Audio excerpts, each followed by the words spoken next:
하나님께서 주시는 은혜가 이 시간 가운데 우리 모든 성도님들 가운데 가득히 임하기를 주님의 이름으로 축원합니다.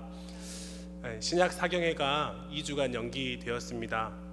사실 솔직하게 말씀드리면 제 설교 순서가 원래 다음 주인데요. 그러다 보니까 신약 사경회를 지나고 지난주까지만 해도 신약 사경회를 지나고 신약의 어떤 부분을 설교해야 할까, 마태복음을 할까, 누가복음을 할까, 아브라함과 다윗의 자손 예수 그리스도의 계보만 묵상하다가 갑작스럽게 연기가 되었습니다. 그리고 나서 이 2주간의 시간들을 그냥 흘려보내지 않았으면 좋겠다라는 마음들이 있어서 신구약 중간사에 대한 내용들을 좀 다루었으면 좋겠다고 하셔서 갑작스럽게 좀 준비를 하게 되었습니다. 그런데 계속해서 제 마음을 떠나지 않는 한 단어가 있다면 오늘 본문의 말씀의 표현인 하나님의 선한 손의 도우심입니다. 그래서 신약 사경회가 2주간 연기되었던 이 시간들이 하나님의 놀라운 섭리가 아닐까라는 생각을 하게 되었습니다. 그렇게 생각하게 된 첫 번째 이유는요, 다 이해할 수 없고 다 해석할 수는 없지만 우리 세상에서 존재하고 있는 모든 일들은 하나님께서 하시는 일, 하나님께서 허락하시지 않는 일들은 일어나지 않는다라는 믿음이 저에게 있기 때문에 그렇습니다. 두 번째 이유는 하나님께서 이렇게 2주간 시간을 우리에게 허락하신 이유와 목적이 분명히 있을 것이라는 생각들이 저에게 있기 때문인데요. 하나님께서 우리에게 2주간의 시간을 우리에게 주신 것은 우리로 하여금 주일에 이해실 사모님 대표님께서 말씀하신 것처럼 준비해야 될 무언가가 있기 때문이고요. 이 강의, 이 하나님의 놀라우신 사경회를 들어야 될 사람이 분명히 있기 때문이다 라는 믿음이 저에게 있기 때문입니다. 그러니까 우리 모두가 이 2주간의 시간들을 그냥 보내는 것이 아니라 하나님이 이 시간에 우리에게 원하시는 것은 무엇일까? 내가 이 시간 가운데 해야 하는 것, 들어야 하는 것, 보아야 하는 것은 무엇일까? 고민하고 기다리시고 또 분별하고 깨달아서 그 하나님 마음을 기쁘시게 하는 일에 우리의 시간들을 보낼 수 있는 우리 모든 성도님들이 되셨으면 좋겠습니다. 지금 우리는 구약 사경회를 마치고 구약 내비게이션을 따라서 구약 성경을 읽어왔습니다. 그리고 이제 신약 사경회를 기다리고 있고요, 신약 읽기를 준비하고 있습니다. 그러니까 어떻게 보면 지금 우리가 서 있는 자리가 구약을 마치고 신약을 기다리는 그 시간인 거죠. 마치 지금 신약과 구약의 중간사를 다루고 있는 이 지점에 우리도 동일하게 놓여 있다라는 것입니다. 신구약 중간사라는 의미는 구약과 신약의 중간 사이에 있었던 이야기를 다룬다라는 말과 같습니다. 실제로 구약의 말라기 선지자의 말씀 이후로 또 신약의 세례 요한이 등장하기까지 약 400여 년 기간을 신구약 중간사다라고 이야기합니다. 또 다른 표현으로는 말씀의 암흑기다라고 이야기하기도 합니다. 왜냐하면 하나님께서 말씀하지 않으셨기 때문이에요. 하나님께서 마치 침묵하고 계신 것처럼 생각되기 때문에 말씀의 암흑기다라고 설명하기도 합니다. 그렇다면 그 암흑기 동안 하나님은 어디에 계셨을까요? 하나님은 뭐 하고 있었을까요? 어떤 사람들은 이렇게 생각할지 모릅니다. 하도 이스라엘 백성들이 말을 안 들어가지고 하나님이 속상해가지고 너는 해라, 넌 도저히 답이 없다 라는 마음으로 포기하고 계셨을 거다. 하도 이스라엘 백성들이 하나님께서 보내신 선지자들의 마음을 힘들게 하고 어렵게 하니까 하나님이 분노하셔서 이스라엘이 아무리 찾고 아무리 부르짖어도 돌아보지 않는 시간이라고 생각할지도 모릅니다. 그런데 정말 그런 시간일까요? 아니라고 말씀드리고 싶습니다. 하나님은 쉬지 않으셨습니다. 한순간도 가만히 계시지 않으셨고요. 어떻게 하면 이스라엘 백성들을, 더 나아가서 어떻게 하면 하나님의 형상을 닮은 하나님의 자녀들을 하나님의 품으로 이끌어갈 수 있을까? 한 단계씩 마치 계단을 밟아 나가는 것처럼 준비하시고 그것들을 역사의 흐름으로 이어나가고 만들어 나가고 계획하시고 이루어 나가고 계셨다라는 것이지요. 지금 하나님께서 지금 이 시간에도 우리와 함께 하시는 것처럼 말입니다. 오늘부터 다음 주까지 신구약 중간사를 아마 수요 예배 시간에 다루게 될 것입니다. 저는 좀 앞부분을 좀 다루게 될 것이고요. 다음 주에 하시는 목사님께서 이 뒷부분을 이어서 다루게 될 텐데, 더 감사한 것은 다음 주에 장현수 목사님께서 하시거든요. 그래서 장현수 목사님께 목사님 어디까지 할까요? 이렇게 말씀을 드렸더니 목사님께서 뭐라고 말씀해 주셨냐면 김정희 목사님께서 말씀 다 하시고 저는 나머지 이어서 바통을 이어받겠습니다. 이렇게 편하게 말씀을 해주셔서 그래서 준비하는 그런 시간들이 될 텐데, 오늘과 다음 주에 이 수요예배를 통해서 이 중간사 신구약 중간사 기간 동안에 여전히 신실하셔서 여전히 일하시는, 열심히 일하시는 젊은이들의 표현을 좀 빌리자면 열일하시는 하나님을 발견하시는 은혜가 있게 되시기를 주님의 이름으로 간절히 소망합니다. 한 가지 양해의 말씀을 먼저 드리면, 아무래도 신구약 중간사입니다. 그러니까 역사죠, 역사. 그러니까 연도가 나올 거고요, 사람 이름이 나와요. 그래서 되게 역사를 싫어하시는 분들은 되게 딱딱하겠다라는 생각들이 듭니다. 더 좀 죄송한 것은 그렇기 때문에 좀 이렇게 한 장이라도 페이퍼를 만들어서 드리거나 PPT로 이렇게 딱 좀 준비되면 좋았을 텐데 그럴 만한 여력이 저한테 없어서 일단은 말로 한번 최대한 재미없는 사람이지만 재미있게 한번 해보도록 노력하겠습니다. 좀 양해해서 들어주시면 좋겠고요. 이미 아시는 바와 같이 솔로몬 왕이 주전 931년에 죽게 됩니다. 혹시나 뭐 이렇게 연도수를 잘 기억하려고 하지 마세요. 저도 기억하려고 하다 보니까 막 꼬여가지고요 어렵더라고요. 그냥 그 정도 그 정도 즈음이구나 이렇게 생각하시면 좋을 것 같습니다. 주전 931년에 솔로몬 왕이 죽게 돼요. 그리고 나서 이스라엘이라는 나라가 두 개로 나눠지지요. 북이스라엘과 남유다로 나눠집니다. 북이스라엘은 여로보암이라는 그 당시에 장군이었던 사람이 주축이 돼서 왕조를 이루게 되고요. 남유대는 그 당시에 솔로몬의 아들이었던 르호보암에 의해서 한 가지 또 왕조가 생겨나게 되죠. 북이스라엘은 멸망하기까지요 한 200여 년의 시간 동안 9개의 왕조가 일어났다 사라졌다 일어났다 사라졌다 합니다. 그 가운데 왕은 19명이었고요 그 가운데 하나님이 잘했다 칭찬하시는 왕은 한 명도 없었습니다. 그래서 역대상이나 그 기록들을, 성경의 기록들을 보면 전부 다 하나같이 여로보암의 길로 행했다, 여로보암의 길로 갔다 라는 표현들이 등장하게 되죠. 한마디로 얘기하면 하나님이 기뻐하지 않으셨다, 하나님이 칭찬하지 않으셨다, 나쁜 왕이다, 잘못된 왕이다 라는 것이고요. 남유다는 이에 반해서 왕조가 변하지는 않습니다. 다윗의 자손 계열로 쭉 이루어지게 되는데요, 총 20명의 왕이 통치하게 됩니다. 이 왕들 가운데 특별히 8명에 대해서 하나님이 잘했다 칭찬하십니다. 그 가운데 6명은 그냥 잘했다라고 이야기하시고요, 그 가운데 2명은 정말 잘했다라고 이야기합니다. 그 2명이 히스기야 왕과 요시야 왕입니다. 특별히 정말 잘했다라고 하는 이 왕들은 어떤 걸 잘했냐면, 종교개혁을 8명의 왕들이 전체적으로 종교개혁을 이뤘던 왕인데, 특별히 히스기야와 요시야는 종교개혁을 이루면서 이 종교개혁이 그냥 일시적인 것으로 끝나지 않게 하기 위해서 산당들을 없애거나 그런 역할들을 했던 왕들입니다. 그래서 하나님이 그 두 왕들에게는 정말 잘했다라는 칭찬을 내리게 되죠. 어찌 되었던 간에 이스라엘이라는 나라가 두 개로 나눠지게 됩니다. 북이스라엘과 남유다로요. 그런데 아시는 분들은 아시겠지만 북이스라엘은 주전 722년경에 아수르라는 나라에 의해서 멸망하게 됩니다. 그리고 바벨론이라는 나라는 점점 눈이 점점 감기시는 분들이 마스크를 쓰고 계셔서 남유대는 586년에 주전 586년에 바벨론이라는 나라에 의해서 멸망하게 돼요.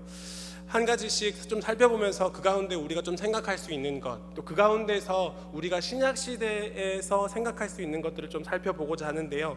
먼저 살펴보고 싶은 것은 북이스라엘의 멸망입니다. 방금 말씀드린 것처럼 솔로몬이 죽고 나서 주전 931년부터 주전 722년까지 약 200여 년 정도의 시간 가운데 북이스라엘의 나라가 존재합니다. 그런데 아수르라는 나라의 한 방의 공격에 멸망하게 됩니다. 그래서 더 이상 아브라함의 후손이라는 혈통의 순수성을 내세울 수 없는 사마리아인이다라고 하는 혼혈족이 되어버리게 되는 것이죠. 이러한 배경을 좀 더 자세하게 살펴보면 이렇습니다. 아수르가 이제 내가 이제 큰 나라가 돼야 되겠다, 주변 나라들을 점령해야 되겠다, 한마디로 얘기해서 좀 어려운 단어로 제국주의를 표방하고 나섭니다. 그러니까 이스라엘 주변의 나라들은 이제 겁을 먹기 시작하는 거예요. 아수르가 커가니까 주변 나라들은 이제 겁을 먹기 시작하는 거죠. 그래서 북이스라엘도 여러 나라들을 끄집어 해가지고 우리가 저 아수르에 대항하자, 우리 아수르에 한번 버텨보자, 이런 동맹관계를 맺게 됩니다. 그때 북이스라엘의 왕이 남유대의 왕에게도 똑같이 이런 손을 펼쳐요. 그러니까 지금 아수르가 이렇게 커가고 있으니까 우리가 하나로 똘똘 뭉쳐서 한번 버텨보자, 우리가 연합하면 이길 수 있다, 이렇게 했던 것이죠. 그때 당시에 남유다의 왕이 아하스 왕이었습니다. 아하스 왕이 어떻게 했을까요? 그렇게 연합해서 잘 좀 이렇게 같은 식구들끼리 좀 이렇게 잘 버텼으면 좋았을 텐데, 그렇게 하지 않고요, 오히려 아수르 왕, 그 당시에 디글랏 빌레셋이라고 하는 성경에 기록되어 있는 표현에 의하면 디글렛 블레셋 3세에게 가서 비밀 편지를 보냅니다. 우리 대신에 여기 북이스라엘이라고 이렇게 좀 연합군이 있으니까 싹 다 좀 정리 좀 해주십시오. 그렇게 하면 내가 얼마를 드리겠습니다, 내가 조공을 바치겠습니다, 이런 비밀 편지를 보내게 되는 거죠. 그런 편지를 받자마자 아수르는 어떻게 했을까요? 그럼 이제 뭐 주변에 어려운 것들이 없으니까 그 편지를 받자마자 공격하기 시작합니다. 북이스라엘을 공격하고 그 주변 나라들을 공격하기 시작해요. 그래서 폐허로 만들어 버립니다. 다메섹을 함락하고 다메섹 왕이었던 르신 왕을 죽인 다음에 다메섹인들을 아수르 영토로 강제로 이주시켜 버리죠. 그리고 다메섹에 식민지를 건설하고 아수르인들을 그곳에서 살게 하는 하게 하는 일들을 만들게 됩니다. 더 나아가서 속전속결로 북이스라엘의 여러 지역들, 기록에 의하면 사마리아 도시를 제외하고 모든 도시를 폐허로 만들어 버립니다. 그리고 한 도시를 폐허로 만들어 버리면 그 지역에 있는 마을을 점령하면서 마을 전체를 아수르로 이주시켜 버리고, 그 당시에 있는 아수르의 외국인들을 그 지역에, 점령한 지역에 다시 이렇게 데리고 오는 것이죠. 그러면서 북이스라엘 지역에 혼혈화가 시작됩니다. 혼혈족인 사마리아인의 역사가 시작된다라는 것이죠. 요세푸스의 기록에 의하면 이렇게 점령하고 나서요, 디글랏 빌레셋 3세가 북이스라엘과 다메섹 수리아 땅을 점령해 주자 아하스 왕은 약속한 대로 예루살렘 성전과 자신의 왕궁 곳곳에서 금과 은과 값진 예물을 가지고 다메섹으로 직접 가서 디글랏 빌레셋 왕에게 바치면서 고맙다라고 인사를 했다. 그러니까 어떻게 보면 한마디로 말하면 굴욕적인 외교를 펼친 것이지요. 자신이 후에 어떠한 일을 겪게 될지는 생각하지도 못한 채 말입니다. 그런데 북이스라엘을 점령하는 가운데 주전 727년에 디글랏 블레셋 3세가 갈릴리와 요르단 지역을 정복하고 북이스라엘 땅만 남겨둔 채 죽어버리게 돼요. 그 뒤를 이어서 살만 에셀 5세가 아수르 왕이 되는데요, 아무래도 갑작스러운 죽음이 일어나다 보니까 그 왕권의 변화의 이 타이밍에 약간 왕국이 흔들릴 수 있지 않겠습니까? 그런데 북이스라엘의 그때 당시의 왕이었던 호세아 왕이 그 틈을 노려서 이때가 한번 기회다, 이때가 우리가 자유를 얻을 수 있는 기회다라고 하면서 그 아수르에 반대하는 정책을 피게 됩니다. 그러니까 가만히 있으면 중간이라도 갔을 텐데 오히려 왕이 갑자기 죽였네, 다른 왕이 생겼네, 그러면 저 왕국이 무너질 수 있겠다라는 생각들을 했기 때문에 아수르라는 나라에 대해서 반대하고 그 전까지 바치던 조공을 바치지 않겠다라고 하는 결정들을 내리게 된다라는 것이죠. 그런데 웬일입니까? 살만에셀 5세가 너무나 왕위를 착착 잘 이어받게 돼요. 아무런 문제 없이. 그러니까 살만에셀 5세가 봤을 때는 이 호세아 왕이 하는 짓이 정말 어이가 없고 나쁘고 한번 이렇게 좀 다시 짓밟아 줘야 되겠다라는 마음이 들 정도의 일들을 북이스라엘 왕이 했다라는 것이지요. 그래서 주전 722년에 살만에셀 왕이 사마리아로 진격해 들어와서 사마리아 성을 포위하고요, 결국에는 사마리아를 완전히 점령하게 되고 북이스라엘 역사가 거기서 끝나버리게 됩니다. 그런데 또 갑자기 이 즈음에 살만에셀 5세가 죽게 돼요. 그리고 그 뒤를 이어서 아들이었던 사르곤 2세가 왕위에 오르게 되는데요. 사르곤 2세의 마음에는 디글랏블레셋 3세하고 살마네셀 5세가 죽어가는 그 과정 가운데 북이스라엘의 호세아 왕이 이렇게 했던 기억이 있잖아요. 그러니까 다시 그 살마네셀 5세가 죽고 자기가 왕이 됐는데 또다시 각 지역에서 그런 반란들이 일어날 수 있겠다라는 생각이 들게 되니까 예전에 했던 아수르 제국의 정책이었던 혼혈화 정책을 더 활발하게 하게 됩니다. 그러니까 아수르 제국의 혼혈화 정책을 대표적으로 설명하면 이런 거예요. 아수르 제국은요, 자신의 제국의 혈통은 순수하게 보존하면서 자기가 점령한 다른 지역의 사람들은 다 혼혈족으로 만들어 버립니다. 어떻게 하냐면 사마리아에 있는 지역을 점령했잖아요. 그러면 그 사마리아에 있는 상류층에 있는 사람들, 대부분의 사람들을 아수르 제국으로 끌고 가버려요. 그래서 아수르에서 흩어나 버립니다. 그리고 다른 지역에서 점령한 사마리아 외에 있었던 아수르 제국의 외국인들, 그러니까 아수르 제국 사람들은 아닌 거예요. 아수르 제국의 외국인들을 그 사마리아 땅에다가 살라고 옮겨놓는 거예요. 막 이렇게 섞어서 옮겨놓는 거예요. 그래서 거기서 결혼도 하고 애도 낳고 그렇게 살아갈 수 있게끔 그렇게 만들어 버린다는 거죠. 그래서 점점 반란할 동기부여가 사라질 수 있도록 모이고 그런 마음들이 함께 연합되고 그런 마음들이 생기지 않도록 그런 일들을 생긴다는 거죠. 그런데 놀랍게도 이 정책이 반란을 일으키지 못하게 하는 것뿐만 아니라 그 지역 경제 가운데 세금을 걷어들이는 일에 있어서 아주 유효하게 작용했다고 합니다. 그런데 이 가운데 중요한 것은 이러한 혼혈 정책으로 인해서 혼혈애가 계속되었던 사마리아에 대한 사람들의 인식 변화가 심각해졌다는 것이지요. 이때부터 예수님이 오시기까지 722년부터 시작된 거니까 거의 AD 70년까지 생각하면 거의 800여 년 동안 사마리아를 배척하는 일이 생겨나게 됩니다. 경멸하는 일이 생기게 됩니다. 기록에 의하면 만나면 욕했다고 되어 있어요. 만나면 욕했다고요. 그러니까 지독한 욕설을 서슴지 않았다고 되어 있기 때문에 서로의 관계가 좋을 수가 없습니다. 사마리아 사람들은 사마리아 사람 나름대로 어려운 삶을 살았고, 나머지 사람들은 저 사람들은 혼혈족이다, 섞여 있는 사람이다, 섞이지 말라고 말씀하셨는데 섞인 사람들이, 그러니까 저 사람들은 노예보다도 못한 사람이다, 그런 취급을 받았던 사람들이 사마리아인이었다라는 것이죠. 사실 이런 반목 관계가 있다 보면 갈등 관계가 있잖아요. 사실 신약 시대에도 이런 유대인들과 사마리아 사이인들의 분열과 반목이 극에 달하였기 때문에 이것을 해결하려는 움직임이 있긴 했습니다. 그 당시에 분봉 왕이었던 헤롯 대왕은 이런 것들 좀 해결해 보려고 헤롯 왕의 아내가 10명이었는데요. 그 중에 한 명을 사마리아인 여인으로 자신의 아내를 삼았다라고 되어 있어요. 그만큼 혼혈 이렇게 결혼 정책을 통해서 그런 것들을 좀 무마시켜 보고자 했다라는 것이죠. 그런데 별로 실효를 거두지는 못했던 것 같습니다.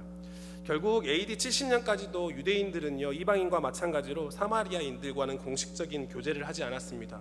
아마 말씀을 통해서 잘 아시는 것처럼 요한복음 4장 9절에는 사마리아 여인이 등장하지요.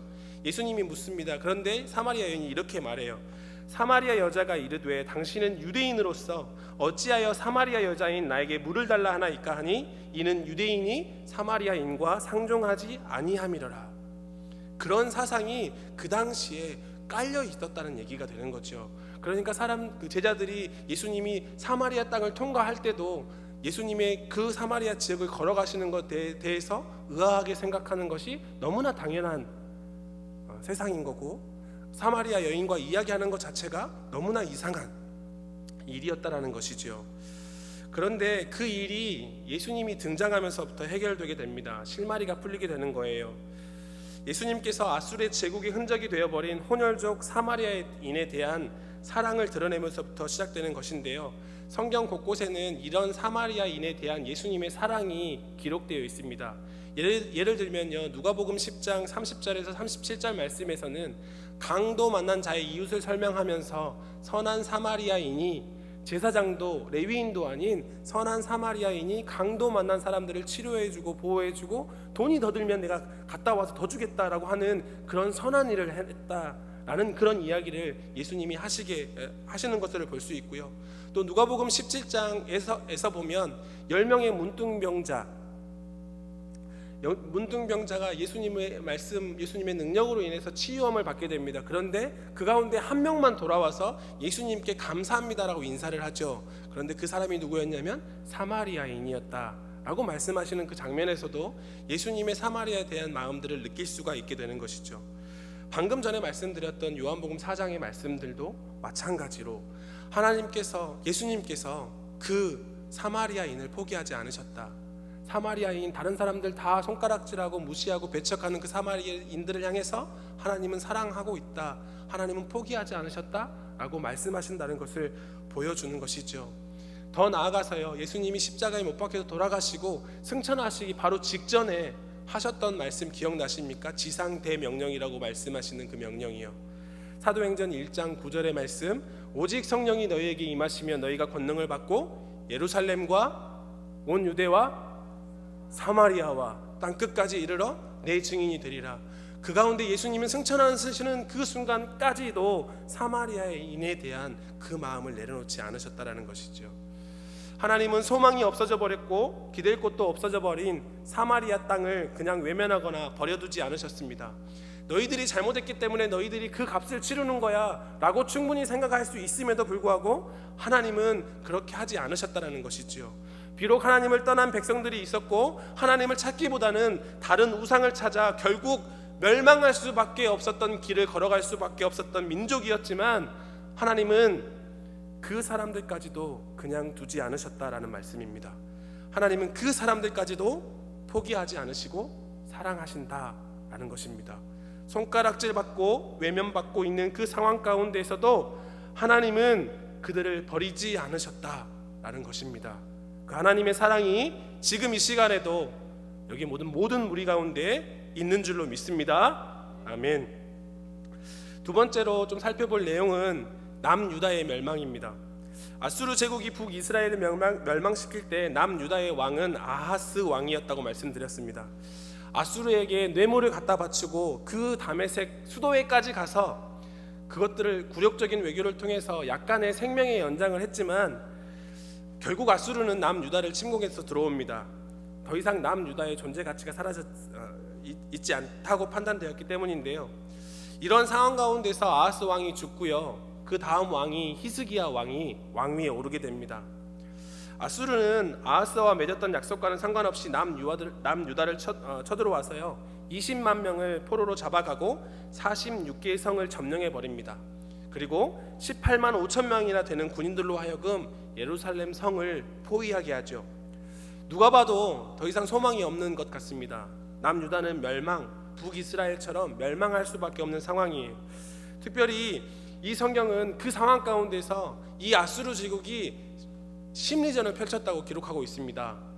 언어를 잘 얘기할 수 있는 랍사게를 이용해 가지고 그 예루살렘에 그 향수를 불러일으키면서 항복해야 한다, 여기서 굴복해야 된다, 뭐 그렇게 이야기가 나오는데요. 그런데 누가 보아도 아수르가 이길 수밖에 없는 이 전쟁이 남유다의 승리로 끝나게 됩니다. 하나님께서 예루살렘을 지켜주신 것인데요. 성경의 기록에 의하면 예루살렘을 포위한 18만 5천 명이나 되는 아수르 군인들이 하루아침에 죽게 됩니다. 열왕기하 19장 25절 말씀에 이렇게 말씀하는데요. 이 밤에 여호와의 사자가 나와서 아수르 진영에서 군사 18만 5천 명을 친지라. 아침에 일찍이 일어나 보니 다 송장이 되었더라. 하루아침에 18만 5천 명, 그 예루살렘 성벽을 에워싸고 있었던 군인들이 다 죽게 되는 거예요. 이 죽음에 대해서 한 역사가는요, 쥐들이 전염시킨 패스트로 인해서 죽었다 라고 이야기하기도 합니다. 그런데 중요한 것은 하나님께서 그 일들을 이루어 가셨다라는 것입니다. 하루아침에 모든 군대를 잃어버린 아수르 군대는 니느웨로 퇴각하게 되고요. 그 당시 아수르 왕이었던 사네립 왕은 그 니느웨로 돌아간 지 얼마 되지 않아서 칼로 살해를 당하게 됩니다. 그때부터 아수르 제국은 혼란에 빠지게 되고요, 급격하게 세력이 약화되게 되는 것이지요. 이 당시에 남유다는 히스기야에 이어서 므낫세 아몬의 통치 기간을 거치게 되고요. 그 다음의 왕이 바로 요시야 왕입니다. 칭찬 들었던 왕이요. 이 시기가 유다 역사상 가장 행복한 시간이었다라는 역사적인 기록이 있습니다. 외부 세력과 하는 전쟁의 시간들이 없었고요. 모세의 율법에 명한 것들을 재수립하는 종교개혁을 통해서 하나님을 기쁘시게 하려는 삶을 살았기 때문에 그 30여 년의 통치 기간이 행복한 황금 기간이었다라고 하는 역사가들의 평가들이 있습니다.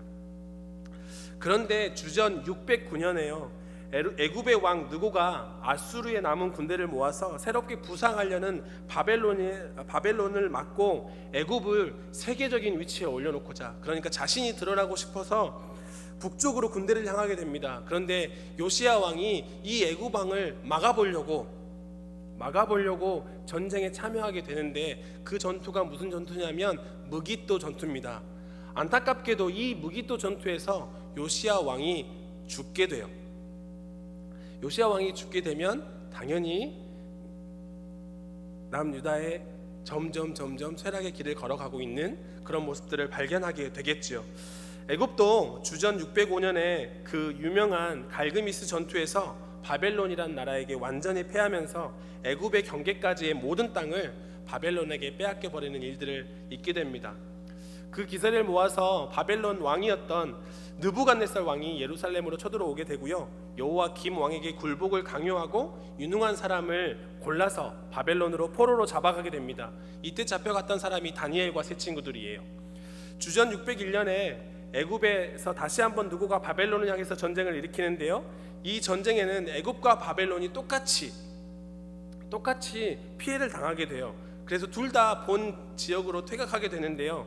이때 남유다의 왕이었던 여호와김 왕이요, 이 왕도요, 아까 말씀드렸던 북이스라엘의 호세아 왕처럼 정세를 파악할 수 있는 능력이 없었습니다. 그래가지고 바벨론이 아니라 애굽의 원조를 청하게 되는 거죠. 도와달라고. 그래서 바벨론이 볼 때는 완벽한 반역의 행위들을 하게 됩니다. 그래서 느부갓네살 왕이 자신은 여력이 없으니까 일단 아랍, 모압, 암몬 군대를 모아가지고 남유다로 진격하게 해요. 그런데 힘이 없잖아요, 남유다가 지금. 그래서 남유다가 애굽에게 도움을 청하게 됩니다. 그런데 방금 전에 말씀드렸던 것처럼 애굽이랑 바벨론이라는 나라랑 부딪혀가지고 지금 힘이 없어요. 그래서 도와주지 못하는 일이 발생하게 되는 거죠. 그래서 결국은 사면초가의 위치에 놓여놓게 돼요. 결국엔 좀 있다가 느부갓네살 왕이요, 주전 598년에요, 얼마 안 돼서 직접 군대를 이끌고 예루살렘에 쳐들어오게 됩니다. 그래서 느부갓네살 왕이 여호와긴 왕을 포함해서 예루살렘 성전의 보물들까지 챙겨가지고 바벨론으로 끌고 갑니다. 이게 2차 포로인데요, 이때 끌려간 사람이 에스겔입니다.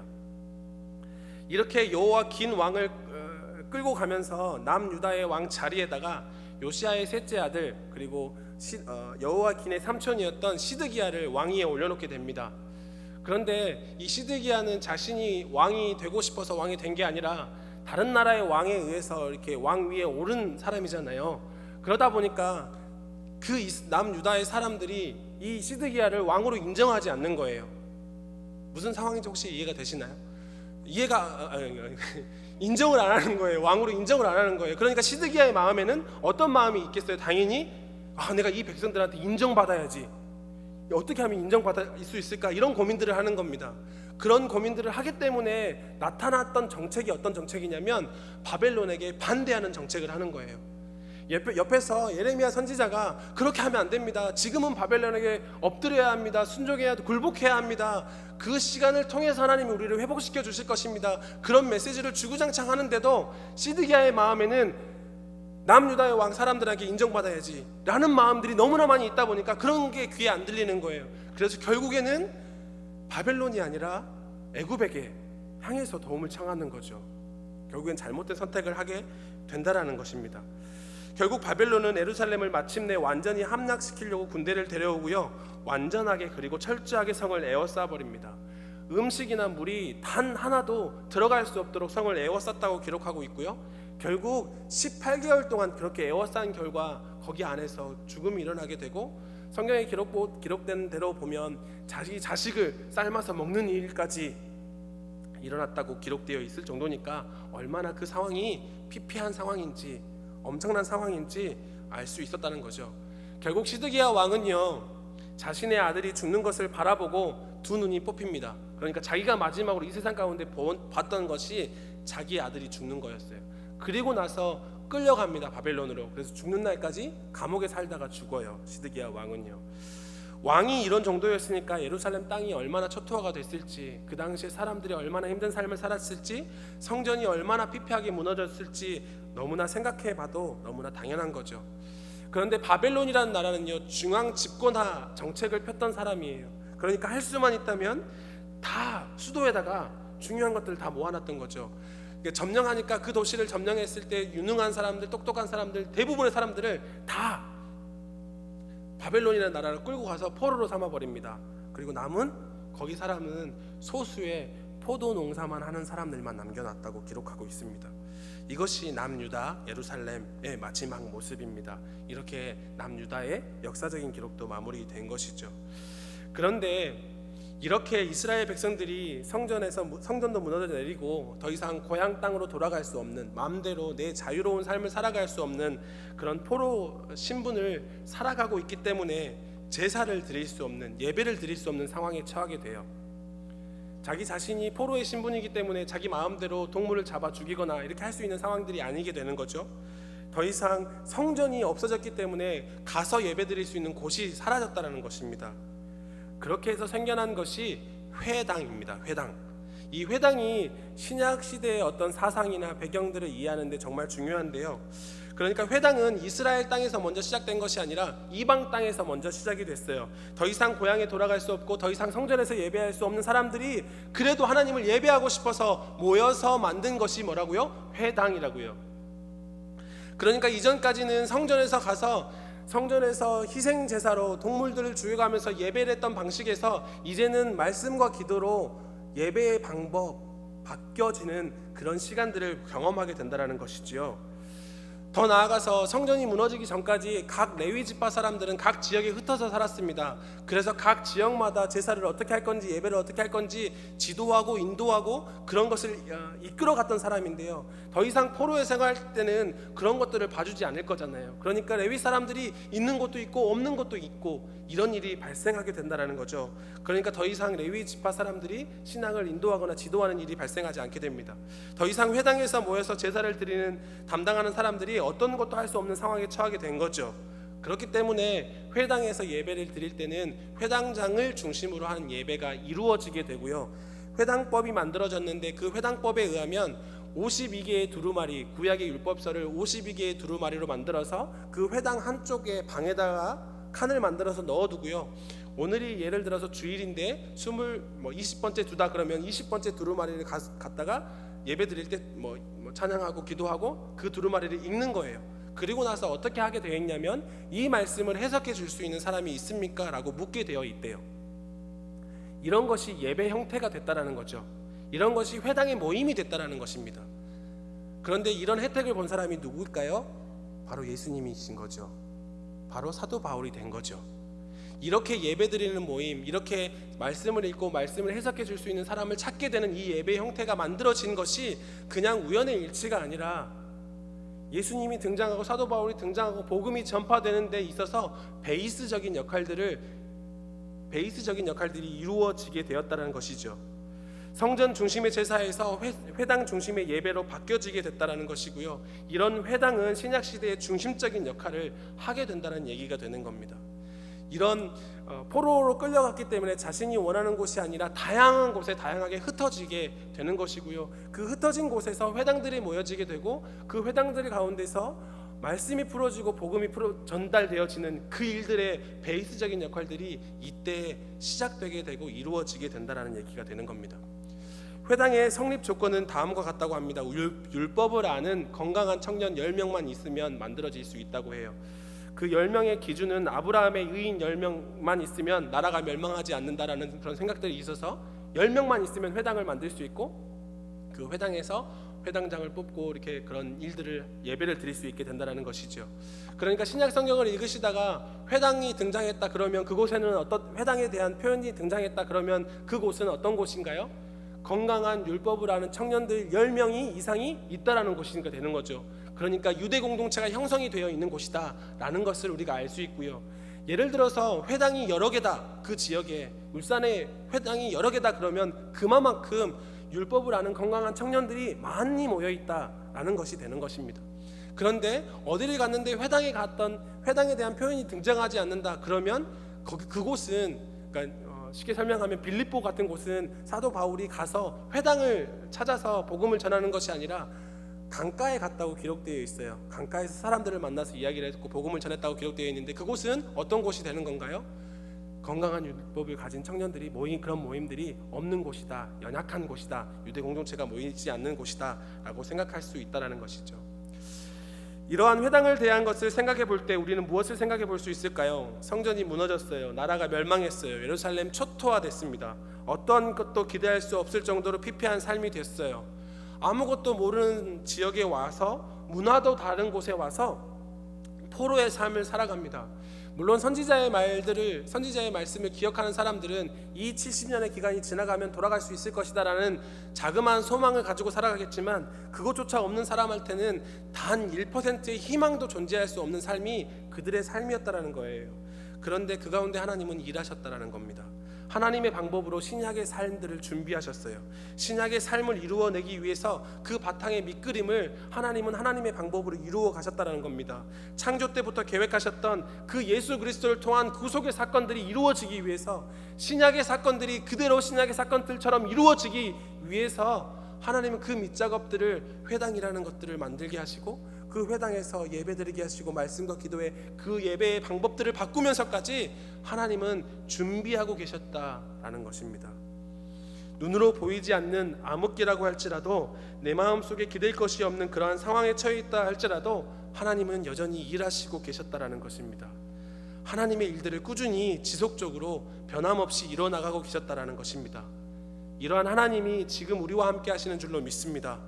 그 하나님과 함께 오늘 하루도, 내일도, 일주일간의 삶도, 신약 사경회가 시작하는 그때까지의 삶도 살아내시고 버텨내시는 우리 모든 성도님들이 되시기를 주님의 이름으로 축원합니다. 네, 이렇게 남유다를 멸망시켜서 의기양양했던 바벨론 왕국은요, 의외로 70년 만에 제국의 문을 닫게 됩니다. 바로 느부갓네살 왕 이후로 그 뛰어난 왕이 등장하지 않기 때문인데요. 느부갓네살 왕이 죽고 나서 그 다음의 왕을 이었던 사람이 느부갓네살 아들이었던 마르둑이라는 사람이에요. 그런데 이 마르둑은 그 메부니까 설명하기 어렵지만 메부이었던 네리글리살이라는 사람에 의해서 살해되게 됩니다. 그리고 네리글리살 사람이 죽고 나서 그 사람의 아들, 그러니까 네리글리살이라는 사람의 아들 라바시 마르둑이라는 사람이 왕위를 계승하게 되는데요.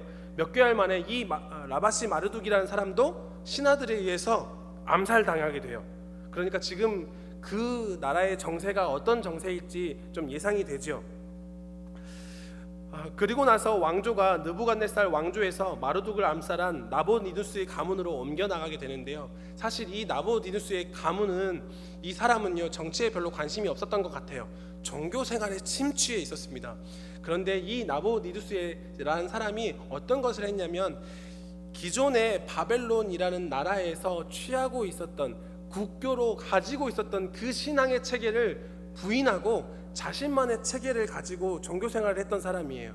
그러니까 정말 중요한 종교적인 행사, 종교적인 절기들이 있을 거 아니에요? 그런 것들을 다 무시하고 그냥 자기만의 종교 생활을 했다는 거죠. 기록에 표현하면 그 나보니누스라는 사람의 아들이 성경 다니엘서에 기록된 벨사살 왕인데요.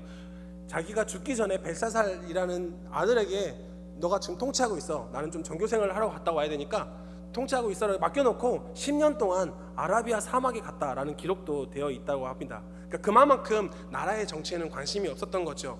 그런 아버지가 있었으니까 벨사살 왕은 어떤 아들이었을까요? 정치에 관심이 있었을까요? 없었을까요? 없었을 겁니다. 그러니까 그 바벨론 왕국의 방금 벨사살 왕은 다른 나라가 쳐들어오는 그 상황 가운데에서도 성경의 기록에 의하면 뭐 하고 있었냐면 술 파티를 하고 있었던 거죠. 관심이 없으니까요.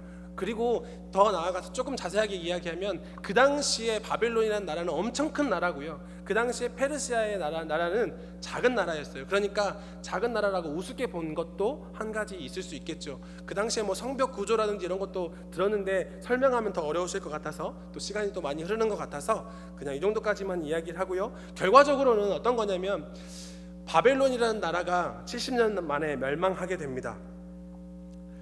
그런데 이 70년 혹시 이야기 들으면 생각나는 또 단어가 있지 않습니까? 포로 생활이 몇 년 만에 끝난다고요? 70년 만에 끝난다고요. 바로 하나님의 말씀대로 70년 만에 바벨론이라는 나라가 페르시아에서 완전히 멸망당하게 돼요. 페르시아는 그렇게 화려했던 바벨론 성을 모두 파괴하고요, 성벽을 허물어 버리게 되는 거죠. 사실 이 상황 속에서 페르시아는 원래 바벨론을 상대할 만한 힘을 가지고 있지 않았습니다. 원래라도 싸우면 페르시아가 당연히 져야 되는 상황이에요. 그런데 성경 다니엘서도 보면 페르시아의 고레스가 바벨론을 쳐들어오는 상황 가운데서도 아까 말씀드렸던 것처럼 바벨론 왕 벨사살 왕은요, 술파티를 하고 있었던 거예요. 전혀 무섭거나 두렵게 생각하지 않았다는 것이에요. 질 것이라고 생각하지 않았다는 것이에요. 그런데 군대를 이끌고 한번 쳐들어왔던 공격을 통해서 바벨론이 무너지게 되는데요, 그 가운데 역사적인 기록에 의하면 그 안에 있었던 어떤 분들은 조로아스터 교회 사제라고 이야기하고요, 또 어떤 기록에 의하면 그 당시에 그 바벨론 제국이 섬겼던 마르둑이라는 신, 아들 이름이 좀 비슷하죠. 똑같죠. 그 신을 섬기는 제사장이 그 벨사살 또 그 아버지에 대한 반감을 품어가지고 그 비밀문을 열어주게 돼가지고 술파티하는 그런 현장을 열어주게 돼서 한 방에 그냥 질 것이라고 생각하지 않았던 그 전쟁에서 바벨론이 페르시아의 한 번의 공격에 그냥 멸망하게 되는 것이죠. 그만큼 폭풍의 시간을 보내고 있을 때 전혀 생각하지도 못했던 방법으로 페르시아가 바벨론을 점령하게 됩니다. 근데요, 잠깐 혹시 첫 번째 그림이 한번 좀 보여주시겠습니까? 여기 그림이 있는데요. 이건 페르시아 제국 준비를 안 네, 아닙니다. 네, 제가 사진을 안 올렸나 봐요. 요것이 지금 페르시아 제국의 사진인데, 요거보다 전에 어떤 걸 말씀드리고 싶냐면, 요 페르시아 제국만큼의 크기가 바벨론 제국이었고요, 이 페르시아 제국은 그보다 완전히 작은, 그러니까 그림 내려주시면 좋겠습니다. 다음에 또 말씀드릴게요. 그러니까 그냥 우리나라로 설명하면 우리나라의 대한민국의 크기가 바벨론이라는 크기를 생각하면 좋을 것 같고요, 그 당시에 울산만한 크기가 페르시아 제국이라고 생각하면 좋을 것 같습니다. 그러니까 대한민국이라는 나라가 전체랑 울산이라는 나라가 싸우면 누가 이길까요? 역시 울산 시민이라서 울산이라고 생각하시는 분은 안 계시겠죠? 네, 당연히 울산이 질 겁니다. 사람 수에서도 밀리고 병력에서도 밀리고 그런 상황인 거죠. 그런데 그 전쟁에서 울산이 이겨버린 거예요. 그러니까 페르시아가 할 수 있는 것은 뭐냐면, 그 당시 상태에서 그 사람들을, 페르시아에 있는 사람들을 각 바벨론이라는 지역에 파견을 내려서 그 전 지역을 다스려야 된다는 거예요. 그런데 중요한 것은 그 당시에 그 전쟁을 이기고 나서 살펴보니까 페르시아의 인적 인프라가 전체 이 바벨론이라는 나라를 통치하기에 구성되어 있지 않았다라는 겁니다. 그러니까 그 페르시아의 일대 왕이었던 고레스 왕이 칙령을 내리게 돼요. 어떤 칙령을 내리게 되냐면, 야, 포로들 다 너네 집으로 다 돌아가라. 너네 고향으로 다 돌아가라. 너네 고향으로 다 돌아가서 너네 하고 싶은 대로 살아. 다만 조공만, 세금만 제대로 내면 내가 아무것도 하지 않을게 라는 말들을 하게 됩니다. 그러니까 바벨론 제국은 중앙 집권화의 정책을 폈다면, 페르시아 정책은 어떤 정책을 핀 거예요? 지방 분권화의 정책을 핀 거죠. 그러면서 포로들이 귀환하게 되는 일이 발생하게 되는 겁니다. 마치 우연의 일치처럼 말입니다. 무엇을 말씀드리고 싶은 거냐면, 이스라엘이 무너지고 포로의 생활 같은 암흑기를 보내는 그 가운데서도 하나님은 하나님께서 말씀하시고 하나님께서 약속하신 그 70년의 포로 생활을 기억하시고 그것을 지키기 위해서 하나님의 역사를 만들어 가셨다라는 것입니다. 하나님은 쉬지 않으셨어요. 하나님은 하나님의 큰 일을 하나님의 방법으로, 그 하나님의 선한 손을 통해서 이루어 가고 계셨다라는 것입니다. 그것이 우리가 지금 다루고 있는 신구약의 중간에 있는 하나님의 선한 손의 도우심, 하나님의 섭리라는 것입니다. 그 하나님이 지금 우리와 함께 하시는 줄로 믿습니다. 그 하나님이 우리에게 2주라는 시간을 주신 줄로 믿습니다. 하나님을 바라보게 하시고, 하나님을 경험하게 하시고, 더 간절하게 기도하게 하시고, 더 간절하게 기다리게 하시는 그 하나님, 그 하나님을 누리시는 우리 모든 성도님들이 되시기를 주님의 이름으로 간절히 소망합니다. 마지막 한 가지만 더 하고 할게요. 네. 장윤수 목사님이 하실 분량이 더 늘어나는 것 같아서 감사하고 그렇습니다. 방금 전에 그 고레스 칙령에 대해서 이야기했는데요. 고레스 칙령 사진을 잠깐 보여주시면 좋을 것 같습니다. 구약 사경회 때도 이실 사모님께서 이걸 보내주셨어요. 이게 뭐냐면 그 고레스 칙령입니다. 각기 너네들 포로로 다 돌아가서 너네들 하고 싶은 대로 살아라. 그렇게 자율성을 부여한 그런 것이라는 것이죠. 그런데 이 포로 귀환이 이루어지고요. 이스라엘 백성들이 성전을 이제 돌아오니까 성전을 건축하려고 해요. 그런데 페르시아 군대들이 들이닥쳤대요. 그리고 나서 너네들 뭐하냐? 성전 지으려고 합니다. 안 돼! 너네 성전 지으면 되게 딴 생각하니까 성전 짓지 마 해가지고 그 성전 건축이 16년 동안 중단되게 되는데요. 그런 사이에 고레스 왕이 29년간 통치하다가 죽게 돼요. 그때 그 아들이었던 캄비세스가 두 번째 왕이 되는데요. 사실 이 캄비세스는요, 고레스 왕의 둘째 아들이에요. 첫째 아들은 어디 있을까요? 둘째 아들이 죽였답니다. 죽이고 둘째 아들이 왕이 된 거예요.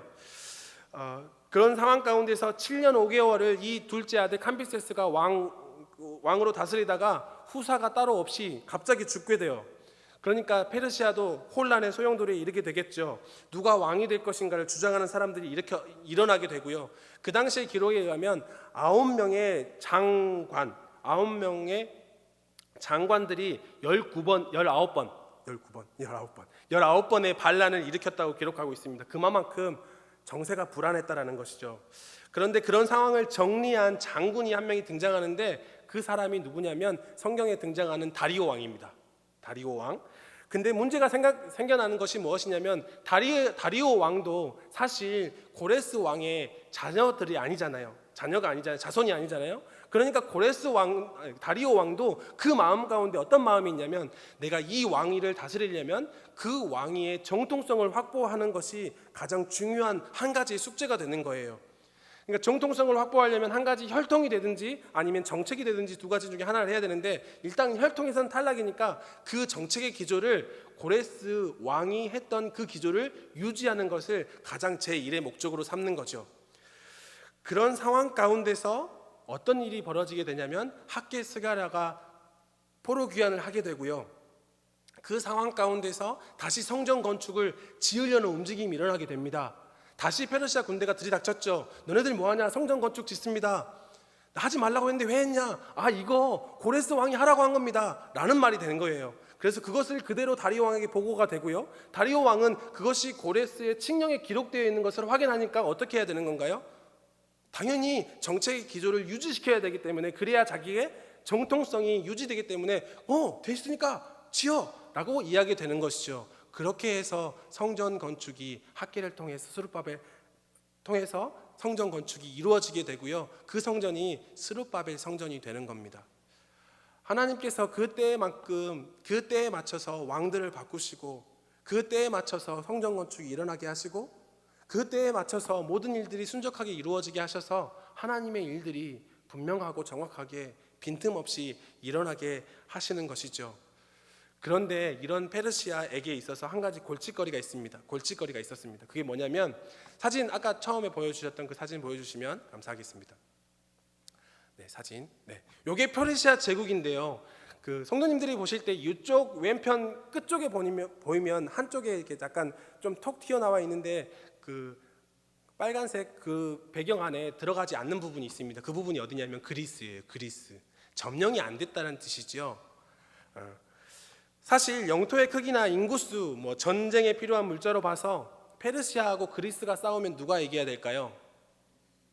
당연히 페르시아가 이겨야 되겠죠. 울산하고 대한민국이 싸워서 대한민국이 이렇게 이기는 것처럼요. 그냥 생각만 하면 그렇습니다. 그런데 이 전쟁에서 누가 이길까요? 그리스가 이겨요. 그리스가. 주전 492년에 이 페르시아 군대를 이끌고 그리스를 침략에 들어갑니다. 그런데 한 번도 치지 못하고 300척이나 되는 그 해군을 한 방의 폭풍 때문에 날려버리고 다시 돌아옵니다. 2년 만에 490년에 다시 침략하게 돼요. 그런데 이 전쟁 가운데서 그리스가 이겨버려요. 이 가운데서 일어났던 일화가 그리스의 병사가 42.195km를 뛰어가서 우리 그리스가 승리했습니다라고 외쳤던 그 전쟁인데요. 그 지역 이름을 따서 마라톤 전쟁이라고 합니다. 도저히 질 수 없는 전쟁을 진 게 된 거죠. 그 전쟁에서 다리오 왕이 져요. 그렇게 두 번 지고 나서요, 다리오 왕이 화병이 생겼는지 곧바로 죽게 됩니다. 그 뒤를 이어서 왕이 된 왕이 아하수에로 왕입니다. 많이 들어보셨죠? 아하수에로 왕. 에스더서의 주인공이 되는 1장 1절부터 시작되는 그 주인공이 되는 아하수에로 왕인데요, 이 아하수에로 왕 때 다시 그리스를 침략하거든요. 그런데 누가 이길까요? 그리스가 이겨요. 그러면서 페르시아가 점점 힘을 잃게 되는 거예요. 사실 이 부분만 좀 하고 마치면 좋을 것 같은데요, 아하수에로 왕이 페르시아를 통치하고 있을 때 가장 영토가 넓었다고 합니다. 에스더 1장 1절에서 보면 인도로부터 구스까지 127지방을 다스리는 왕이었다고 하는데요, 이 지도로만 봐서도 정말 엄청난 곳을 다스리는 왕이었어요. 그런데 그 왕이 잔치를 벌입니다. 그 잔치가 6개월 정도 잔치를 벌였다고 하는데요, 그 잔치가 어떤 잔치였냐면, 이제 그리스를 한번 쳐들어가 봐야 되겠다라고 해서 각 127지방에서 군대들을 모아서 전쟁을 치르기 전에 하는 잔치였던 거예요. 그러니까 성격이 어떤 잔치가 되는 거예요? 이제 한번 우리가 전쟁에서 한번 이겨보자, 힘을 북돋아보자, 힘을 모아보자, 이런 잔치가 된 거죠. 6개월 정도의 잔치가. 그러니까 무엇보다도 중요하게 여겨지는 것이 명령이 되는 겁니다. 전쟁에 나가야 되고 그 전쟁의 사기를 북돋아야 되는 그런 타이밍에 있게 되는 거죠.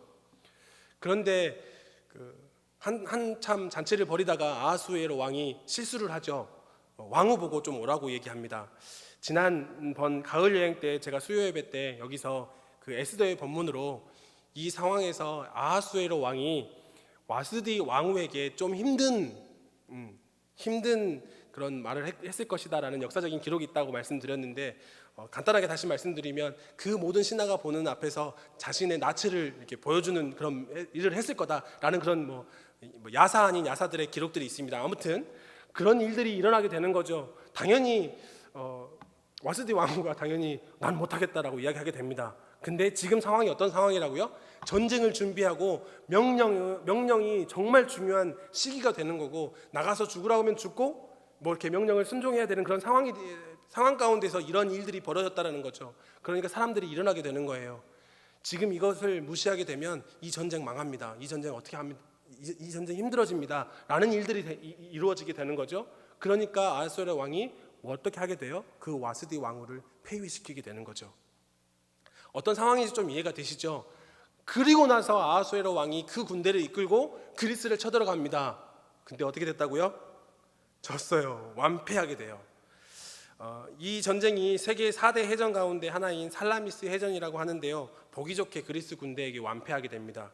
해군뿐만 아니라 육상의 지상군도 플라리아 전투하고 미칼레 전투라고 불리는 그 전투에서 완전히 굴욕적인 패배를 당하게 되는데요, 이 전쟁의 내용을 바탕으로 만든 영화가 300이라는 영화입니다. 혹시나 젊은 분들은 좀 보셨을 것 같기도 한데요, 아무튼요, 그렇게 아하수에로 왕이 그리스와의 전쟁에서 패하고 나서 다시 페르시아로 돌아오게 돼요. 그 페르시아로 돌아왔을 때 그 페르시아의 분위기가 어땠을까요? 완전히 엉망진창이었겠죠. 당연히 이길 거라고 생각했는데, 당연히 승리하고 승전가를 가지고 당연히 당당하게 돌아올 거라고 생각했는데 완전히 망해버린 거거든요. 육지전도 그렇고 해군도 그렇고 완전히 져버리게 된 거거든요. 당연히 완패한 거예요. 거기다가 왕후라고 하는 사람이 시작부터 초를 쳐가지고 이루어졌다는 이런 일들, 이런 생각들, 이런 말들이 얼마나 많이 일어났겠습니까? 아마도 그 상황은 말로 설명할 수 없는 상황이 된 거예요. 그런데 이 상황 가운데서 아하수에로 왕의 신하들이 아하수에로 왕의 기분을 달래주기 위해서 한 가지를 생각해냅니다. 그것이 뭐냐면, 왕후의 자리가 비어있기 때문에 왕후를 선택하자, 왕후를 이렇게 뽑아주자라는 이야기를 하게 되는 거예요. 그런데 그 당시에는 원래 귀족 가문에서만 왕후를 선택하게 되어 있다고 합니다. 귀족 가문에서만요. 7대 귀족 가문에서만 취하게 되는데, 그 당시는 상황이 너무 특별하고 왕에게 약간 선물처럼 그렇게 해주고 싶으니까, 왕후여, 왕이시여, 아무 사람이나 이쁜 사람 한 명 뽑으십시오, 이렇게 된 거예요. 그렇게 해서 선택된 사람이 누구라고요? 에스더입니다. 그러니까 아하수에로 왕이 전쟁에서 승리하고 돌아왔다거나 전쟁을 일으키기 위해서 병력들을 모으고 또 6개월간의 장치 가운데 왕후를 부르고 그 왕후가 나오지 않아서 폐위가 되고 일어난 모든 일련의 과정을 거치고도 다시 왕후를 선출하는데 7개의 귀족 가문에서만 왕후를 뽑았다면 에스더는 왕후가 될 수 있는 거예요? 없는 거예요? 될 수가 없는 거죠. 이 모든 상황들이 너무나 톱니바퀴처럼 딱 맞아떨어져야 왕후가 될 수 있었다는 얘기가 되는 거예요. 이 모든 것 가운데 한 개라도 어긋나 버렸다면 에스더는 왕비가 될 수 없었다는 거죠. 그런 상황 가운데 에스더가 왕후가 되었습니다. 그 가운데 성경 에스더에서 기록되고 있는 그 모르드게의 일, 하만의 일들이 기록되고 있고요. 유대인들을 구원하시는 하나님의 놀라운 섭리가 그 가운데 들어있다라는 것이죠. 이 모든 일들은 사실 우연이라고 하기에는 너무 정확한 타이밍에 일어나는 일들입니다. 그래서 우리는 그것들이 그냥 우연의 일치가 아니라 하나님이 하신 일이다, 하나님의 선한 손이 도우셨기 때문에 하시는 일이다 라고 생각할 수 있는 일입니다. 하나님의 방법으로 이루시는 일이다 라고 설명할 수 있는 것이라는 얘기가 되는 거예요. 저는 오늘 본문의 말씀으로 느헤미야 말씀을 읽었습니다. 느헤미야 말씀은 예루살렘 성벽을 건축하는 이야기예요. 간단하게 이것만 설명드리고 마칠게요. 이 느헤미야의 성벽의 주인공이 되는 왕은 아하수에로 왕 다음에 왕이 된 아닥사스다 왕입니다. 근데 이 아닥사스다 왕은 평소에 유약한 왕이라고 소문난 왕이었답니다. 그러니까 지방에서 반란이 일어나는 걸 너무 두려워했던 왕이에요. 그러니까 할 수만 있다면 아닥사스다 왕은 저기 애굽이나 다른 지역에서 이렇게 쳐들어올 때 중간에 이렇게 좀 성들이나 그런 것들이 좀 있으면 좀 시간이 걸리잖아요. 그 시간을 점령하고 그 성을 점령하고 또 점령하고 와야 되기 때문에 그런 시간들이 좀 벌 수 있잖아요. 그런 게 고민이었던 사람이 아닥사스다 왕이었던 거예요. 그런데 그 가운데서 한 사람이 보이게 되는 거죠. 자꾸 저기 예루살렘을 향해서 눈물 흘리는 사람, 바로 느헤미야입니다. 느헤미야에게 물어요. 너 뭘 원하니? 나 저기 가서 성벽 짓고 싶습니다. 나 저기 가서 성전 건축하고 싶습니다. 그런 이야기를 하는 거예요. 그거 누가 원하는 건데요? 아닥사스다 왕이 원하는 건데요. 그러니까 자기가 가지고 있는 거 모든 거 퍼주면서 그래 가서 지어라 라고 되는 것이죠. 어떻게 보면 우연이라고 생각할 수 있는 일입니다. 어떻게 보면 정말 우연의 일치처럼 이루어지는 일이라고 생각할 수 있을 것 같습니다. 어떻게 보면 어쩔 수 없이 일어나는 일들이었다고 생각할 수 있을 것 같습니다. 그런데 그렇게 생각하기에는 하나님의 타이밍이 너무나 절묘했다라고 생각합니다. 신약사경회가 2주간 연기가 되었어요. 이 가운데 하나님의 뜻이 어디에 있는지, 어떤 것을 원하시는지 우리는 다 알 수 없습니다. 어떤 분들은 시간이 옮겨졌기 때문에 신약사경회를 들을 수 있게 됐다라고 말씀하시는 분, 그래서 고맙다 감사하다라고 생각하시는 분도 계시는가 반면에 어떤 분들은 그 시간이 옮겨지는 따라서 참석하기 어려워지게 돼서 마음이 힘듭니다 라고 말씀하시는 분들도 계세요.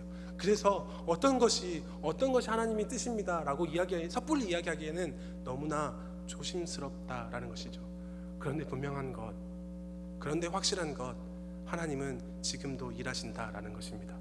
하나님 지금도 분명히 우리에게 가장 알맞는 것으로 하나님의 때 하나님의 방법으로 이루어 가시기를 원하시고 있다라는 것입니다. 그것을 기억하시는 우리 모든 성도님들이 되시기를 주님의 이름으로 간절히 소망합니다. 그 하나님의 손을 힘입어 오늘을 살아내시고 그 하나님의 선한 도우심을 통해서 우리에게 주어지는 어렵고 힘든 이 모든 과정들을 이겨낼 수 있는 우리 모든 성도님들이 되시기를 주님의 이름으로 간절히 소망합니다.